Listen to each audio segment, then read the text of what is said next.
Bienvenido. Yo soy Humano Luz. Existe una barrera invisible que altera nuestro ADN y nos separa de la memoria cósmica. Una frecuencia que aprisionó civilizaciones enteras en la ilusión del tiempo. Este conocimiento fue ocultado, pero hoy puede liberarte. Escucha y mira todo este video, porque al hacerlo, podrías despertar tus memorias ancestrales y recordar quién eres realmente. Las informaciones que son contadas sobre la existencia de la barrera de frecuencia son un tanto abstractas, pues posee variaciones en las emisiones electromagnéticas conforme al pulso de su núcleo de astrastone y los demás componentes atómicos existentes. La barrera de frecuencia es la responsable de las alteraciones y mutaciones genéticas en todos los niveles atómicos del planeta, generando un proceso de involucración y nueva estructuración que genera la evolución. Esa evolución sucede sobre los parámetros electromagnéticos del planeta Tierra conforme a la emisión de radiaciones para cada ciclo de la misma. El campo electromagnético de la Tierra cambia conforme a su órbita en relación al Sol, emanando radiaciones en respuesta al Sol. De esa forma, los elementos químicos radioactivos como radonio, uranio, cesio, cobalto, plutonio y otros acaban por emitir un nivel mayor o menor de frecuencia electromagnética en su biosfera, lo que afecta por completo a todas las formas de vida a lo largo de su escala evolutiva. Esa condición anormal en relación a otros planetas poblados en la galaxia generó profundas alteraciones en la percepción de los primeros exploradores de la Tierra, generando en los pueblos humanoides o de otras razas mutaciones debido al tiempo prolongado en la Tierra. Muchas perecieron u otras tuvieron un proceso de mutación entre la involución biológica y un proceso de adaptación hasta que nuevamente sucediera la adaptación de sus devas corporales para poder sincronizar la evolución celular en la misma. Frecuencia de la Tierra. La cuestión es la diferencia del patrón vibracional celular. Cada raza, al adaptarse a un determinado planeta, posee una frecuencia interna relativa a la emisión radioactiva de su mundo original, que sufre alteraciones en los planetas con mayor emisión radioactiva, como es el caso de la Tierra. La barrera de frecuencia es la responsable por el aprisionamiento de muchas razas que acabaron sucumbiendo a los patrones de energía de la Tierra. Una de esas características es el proceso de amnesia en relación a la memoria cósmica de las realidades paralelas o en el flujo temporal que normalmente se entiende como encarnaciones. Las matrices de las 7 castas que llegaron biológicamente adaptadas de otros mundos hacia la Tierra en la franja de los 5.7 millones de años atrás y tuvieron que pasar por ese ajuste frecuencial. Otras formas de vida relacionadas con primates y formas de vida mamíferas, aves, cetáceos, también pasaron por el mismo proceso y llevaron en algunos casos hasta más tiempo para esa adaptación. Algunas formas de vida fueron insertadas en la Tierra hace por lo menos 12 millones de años, formas de vida que originarían parte de los macacos y parientes de los mismos, en ese momento extintos. Estos seres no son antepasados de la raza humana como se cree.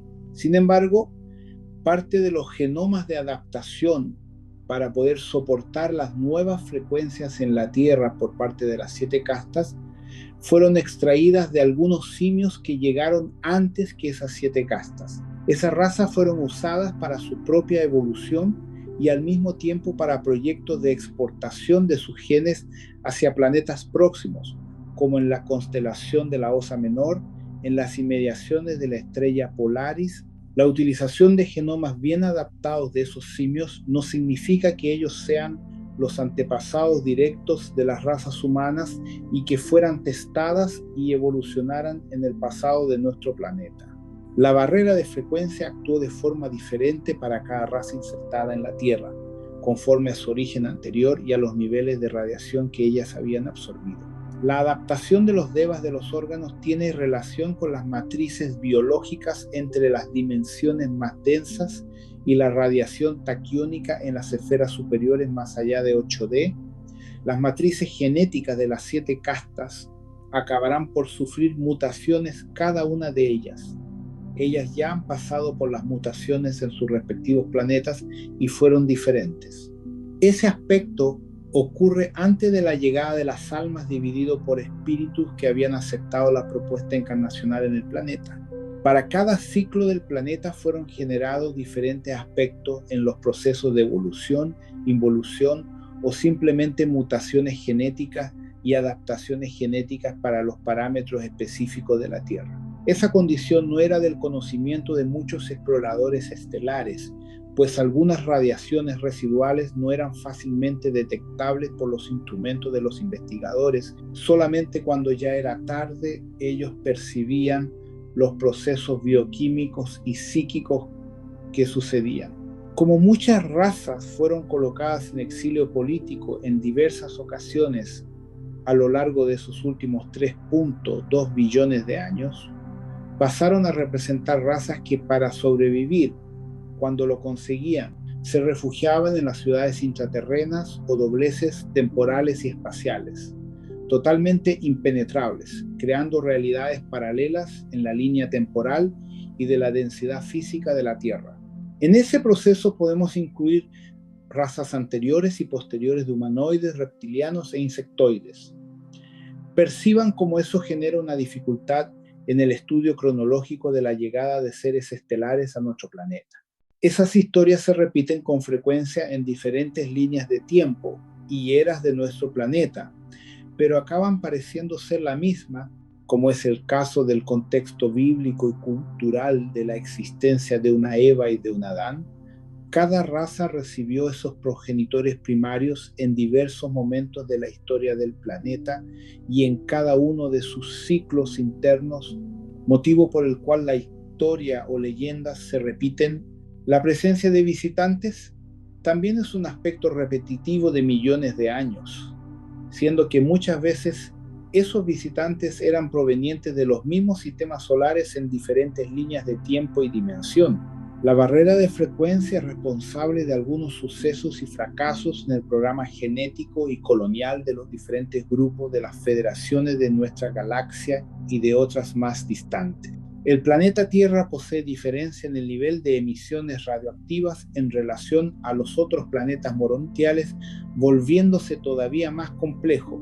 El séptimo ciclo representa un estudio y evaluación más intrínseco de lo que fue anteriormente, debido al hecho que el modelo humano del proyecto adámico Cad-Amón ya poseía mutaciones diferenciadas para 7 distintas etnias que eran procedentes de una misma matriz original liriana en sus 2 dimensiones básicas de 5D y 7D. La participación del reino débico a través de los Elohines fue determinada como indispensable para todas las etapas que estaban siendo adoptadas en el programa denominado Urantia Cad-Amón. La Tierra pasa a ser un programa temporal y genético con la participación de hijos paradisíacos y el reino elohínico de diversos sectores de Nevadón y más allá, como el universo de Shinkara. La similitud entre Urantia y Uranio no es mera coincidencia.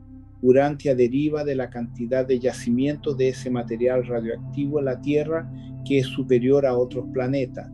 Debido a las alteraciones geodésicas y orbitales de la Tierra y la propia inestabilidad sísmica solar que afecta directamente a la Tierra, las emisiones de las radiaciones producidas por el uranio existentes internamente en la Tierra acaban por emitir parámetros alternativos de radiación conforme a los estímulos producidos por las ondas provenientes del Sol. De esa forma, cuando se inician los estudios coloniales para el séptimo ciclo, las tasas de uranio y sus emisiones estaban en un nivel bien por encima del anterior. 2 nuevas lunas satélites fueron insertadas en la órbita para sustentar el nuevo equilibrio orbital. Esos satélites eran menores de lo que son actualmente, poseyendo la denominación de Urantia A y B, cada cual en órbita opuesta para generar un patrón climático de renovación en relación a las alteraciones anteriores que habían ocurrido en el aspecto geodésico y en la caída de otro satélite que generó el gran cambio y que llevó a la extinción de los dinosaurios y otras formas de vida. En muchos aspectos, los estudios científicos presentan indicaciones reales de lo que ocurrió. Entre tanto, todavía faltan variables importantes que están siendo despreciadas debido al hecho de que algunos acontecimientos no fueron naturales, sino provocados por los Elohines y por la Confederación para iniciar un nuevo ciclo planetario. Esos satélites tuvieron orígenes distintos. El menor fue extraído de los desechos residuales del planeta Maldek y el otro fue transferido de las órbitas externas del sistema solar, del anillo de Orbis, que es un gigantesco de asteroides que circunda externamente todo nuestro sistema solar. Ese anillo son los desechos de una gran colisión entre la estrella de Anagora con un planeta supergigante 13 veces mayor que Júpiter, que fue destruido por el impacto gravitacional hace cerca de 290 millones de años. Ese anillo posee importantes códigos que fueron transferidos por el segundo satélite de la época para la Tierra, ayudando así a configurar códigos en el séptimo ciclo como la nueva propuesta. Esas dos lunas tendrían la función de emitir patrones de ondas para amenizar los efectos de la barrera de frecuencia de forma que posibilitara el desarrollo de las matrices de las 7 castas en cuanto a estructuras celulares y adaptaciones. Como mamíferos, antes de la llegada y transferencia de la conciencia de las almas escogidas monódicamente para encarnar por primera vez en la raza adámica de la Tierra. Los Elohines sabían que habría un plazo de 2.3 millones de años para adaptar esas matrices genéticas estelares con las configuraciones espirituales que estaban siendo preparadas en las altas esferas más allá de la matriz de control del sector Teta. Los Melquisedec y los Boronandek estaban emanando vibraciones e informaciones para generar una nueva configuración a través de los planos superdimensionales y por el propio hiperespacio. De esa forma, los Lanonandek primarios y secundarios tendrían el tiempo necesario para adaptar las especificaciones imprescindibles antes que la propia naturaleza con el reino débico realizase su parte final, cuando ocurriera el acoplamiento de las nuevas almas dividido por espíritu con las nuevas formas de vida biológica. Acoplar un alma que es una partícula proveniente de un espíritu externo de la matriz de control puede ser considerado bien distinto al acoplamiento de las almas provenientes de los clones monádicos que existen. Cuando un yo soy, que ya es un desdoblamiento de la mónada, penetra en dimensiones inferiores en 12D, se da un desdoblamiento ectoplasmático de su conciencia que puede ser definida de forma simplificada como un alma de un espíritu que en verdad es la conciencia de ese espíritu que alimenta tanto el yo soy cuanto la mónada, pues su esencia está en la estructura de la supramónada, donde reside el espíritu. Cuando esa alma, que es un fractal de la conciencia del todo de esa supramónada, entra en realidades por debajo de 12D, ocurre un proceso de multiplicación conciencial distinto a otros procesos hasta entonces vivenciados por la supramónada, pues ella se divide en partículas que quedan presas a nuevas leyes de la física, sin el control directo sobre esas partículas. Antes de que el alma se adentre en realidades por debajo de 12D, ella no existe como alma, pues por encima de 12D todas las conciencias son una con su fuente monádica y supramonádica, de forma que se sustente una memoria perenne del universo y de las tareas que fueron determinadas en la evolución por cada una de las mónadas desdobladas de la supramónada, ocurriendo lo mismo con cada yo soy que se desdobla de la mónada. Esa condición desaparece cuando los fractales de conciencia de un yo soy entran en las realidades o ilusiones por debajo de 12D, pues cada una tiene que completar los diversos ciclos de la existencia conforme su propia energía co-creacional de acción y reacción, ya que la mayor parte de esas conciencias pierden parte de su memoria cósmica más allá de 12D. Esa es la mayor diferencia cuando el alma proviene de universos más allá de 12D y que no es común todavía más en planetas como la Tierra, que fueron preparados para ejercer el experimento 3D. Muchas de las matrices antecesoras que fueron colocadas en eras anteriores provenían de los experimentos de clonaje del alma, mónadas, muchas creadas por debajo de 12D, por los Lanonandek secundarios y por los equipos disidentes de Anjotak y por los Exopats y Citrax en diferentes colonias de Teta.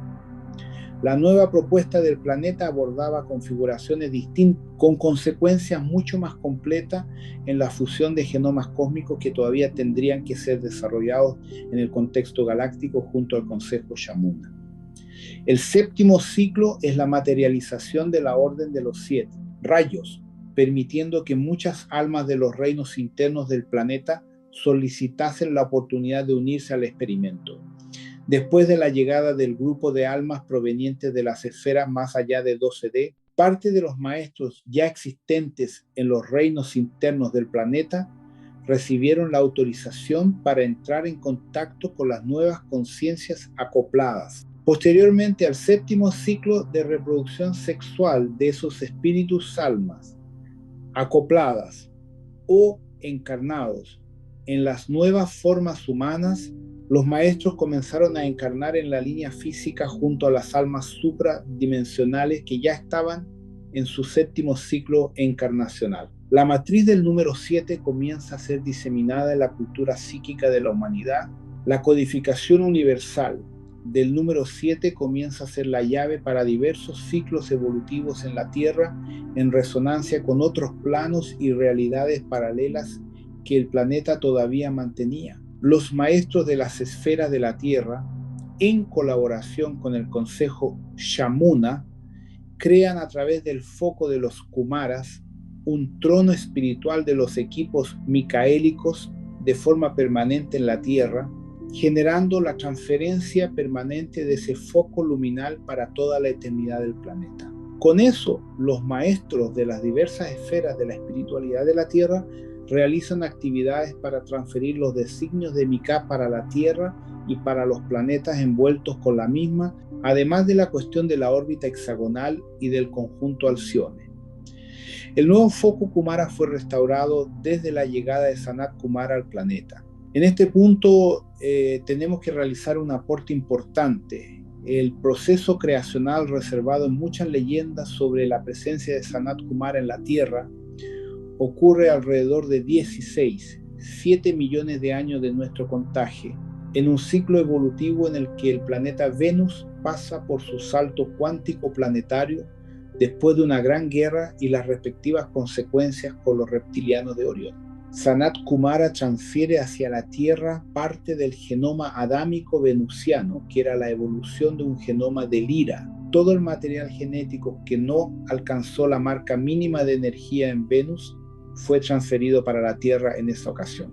Ese genoma sirve de base para muchas razas humanoides y humanas que usan la Tierra como punto intermediario de evolución y regeneración de las federaciones. Sanat Kumara transfiere para el planeta Tierra la matriz genética micaélica según los códigos ya existentes de Venus y de otros mundos de Sirio Alpha. Una raza humana realmente es creada con la participación de los reptilianos ya existentes en la Tierra, pero en un ciclo anterior, con diferentes contextos geológicos y vibracionales. Parte de los maestros que son transferidos de Venus y Sirio de ese proceso acaban siendo los maestros que se proyectan en el ciclo encarnacional de las 7 castas.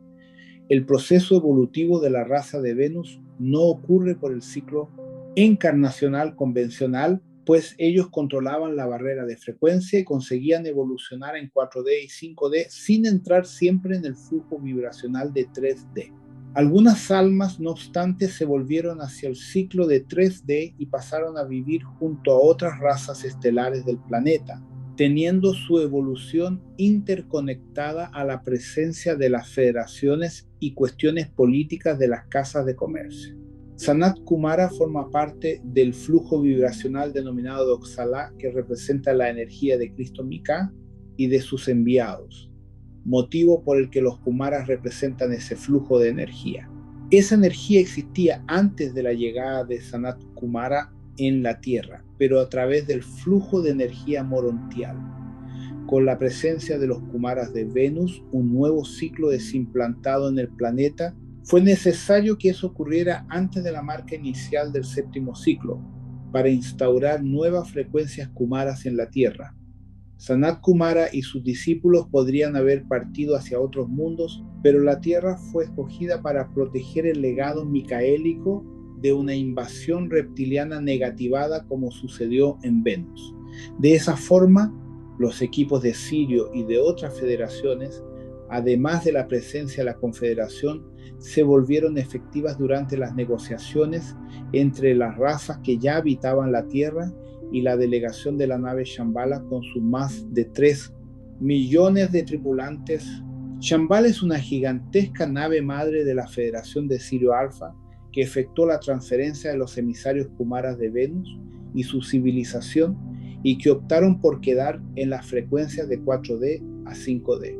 El resto de la civilización venusiana se elevó para 7D. Esa civilización construyó una nueva sociedad y ayudó en los proyectos de su antiguo príncipe planetario Sanat Kumara, que era el líder Melquisedec de Venus. Desde ese proceso el planeta sustenta vida en planos sutiles. No obstante, Venus posee vida con formas humanoides descendientes de la Gran Guerra con los reptilianos.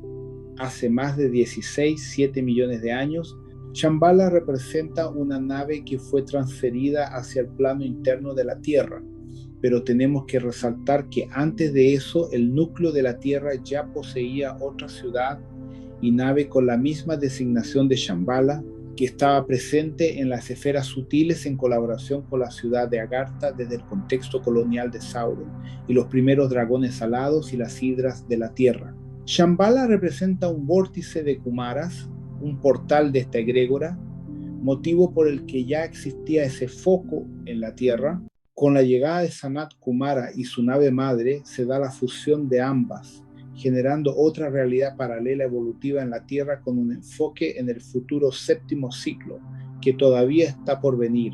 La participación de Sanat Kumara y sus equipos en la Tierra en relación a las 7 castas fue importante para el estudio y sustentación de proyectos de ascensión con los primeros grupos de almas que llegaron a la Tierra. Todos los primeros 49 ciclos encarnacionales fueron completamente acompañados y tutelados para transferir genomas hacia otros planetas con mayor nivel de seguridad dentro del ámbito político de las federaciones y de la confederación. El protectorado Kumara todavía es una realidad en la Tierra, así como la existencia de maestros de esa orden universal, presentes en Teta desde su creación. Cada una de las 7 castas que fueron insertadas posteriormente a la llegada de Sanat Kumara y sus equipos a la Tierra recibieron la codificación genética Kumara y la participación encarnacional. El experimento Tierra está compuesto, por lo tanto, de almas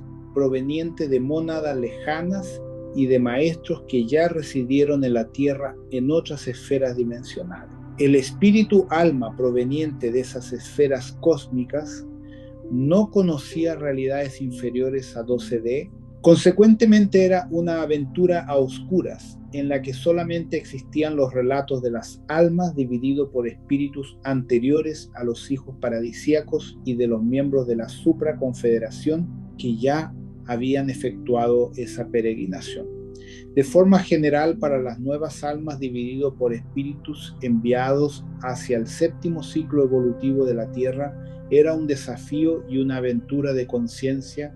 Todos los grupos envueltos estaban en la misma situación, pues a pesar de los registros anteriores de lo que ya había ocurrido en el contexto político de Teta, era una rara oportunidad